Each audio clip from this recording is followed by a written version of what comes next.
Welcome to the Fear and Greed Business News Afternoon Report for Tuesday, the 28th of May, 2024. I'm Sean Elmer. Every afternoon, we've got the 5 stories that happened today that you need to know about. Story number 1, the S&P ASX 200 closed down 0.3% today to 7,767 points, with industrials and utilities leading the market lower while consumer staples stocks outperformed. Given Wall Street was closed overnight, there was no real lead-in and trading was relatively quiet. The banks were mixed, the big miners were flat. Wesfarmers, Goodman Group and Telstra all lost around 0.5%, while Macquarie was off nearly 1% and Transurban was down 1.6%. Higher metals prices helped diversified miner South32, while the gold stocks, including Northern Star and De Grey Mining, did well. Story number 2, in corporate news, medical software darling Pro Medicus announced 5 new contract wins in the US worth a minimum of $45 million.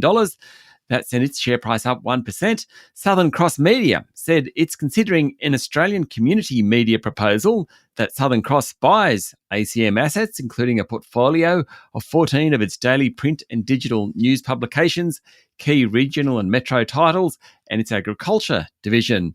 Southern Cross says the talks are preliminary with no certainty of a deal. Shares in uranium miner Boss Energy fell 11% today following Chief Executive Duncan Craib selling stock worth $21 million. It was the worst performing stock among the top 200 today.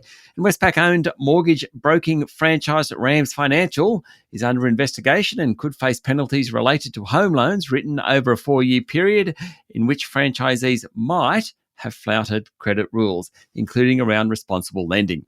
Story number 3, it might be hard to believe that in 2024, every trade on the New York Stock Exchange settles or finalises in 2 days' time. It takes 48 hours. So even though we can transfer money between mobiles instantly, the stock exchange takes 2 days.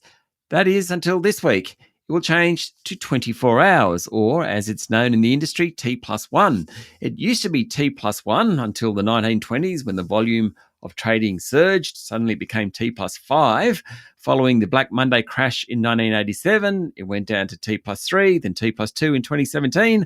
Finally, the New York Stock Exchange has entered the modern era with same-day trading. Not instantaneous, but at least it's the same day. In Australia, we operate on a T+2 basis. Pretty archaic, I reckon. Story number 4, Federal Parliament is back in session, with question time being dominated today by non-citizen criminals who have had their visas restored. Immigration Minister Andrew Giles says he'll urgently consider overturning a number of recent Administrative Appeals Tribunal decisions, allowing visa holders to stay in Australia despite committing serious crimes. Opposition leader Peter Dutton asked Mr Giles in question time about a case of a New Zealand citizen who was allowed to stay in Australia despite raping his stepdaughter. Mr Giles said he had cancelled the man's visa and it remained cancelled by the Department of Home Affairs before the tribunal ruled otherwise. Much of the criticism from the opposition comes from the tribunal's interpretation of Ministerial Direction 99, which says significant weight must be given to a person's ties to Australia. So a New Zealander who has lived most of their life in Australia might be allowed to stay, for instance. Mr Giles said Direction 99 does not decrease the importance of protecting the community from crime. And story number 5, Optus has upped its post-paid mobile phone plans for new customers with price rises somewhere between 5 and 6%. The country's second largest telco wasn't expected to lift its prices until new Chief Executive Stephen Roux started in November. They've done it now. Vodafone increased its share prices by about 9% in March. Analysts are now waiting to see what Telstra does. That's it for the afternoon report for Tuesday, the 28th of May, 2024. Don't forget to hit follow on the podcast and find Fear and Greed on LinkedIn, Instagram, X, TikTok and Facebook. Join Michael Thompson and I tomorrow morning for the Fast 5 by Fear and Greed. The top 5 business stories you need to know in just 5 minutes. I'm Sean Elmer. Enjoy your evening.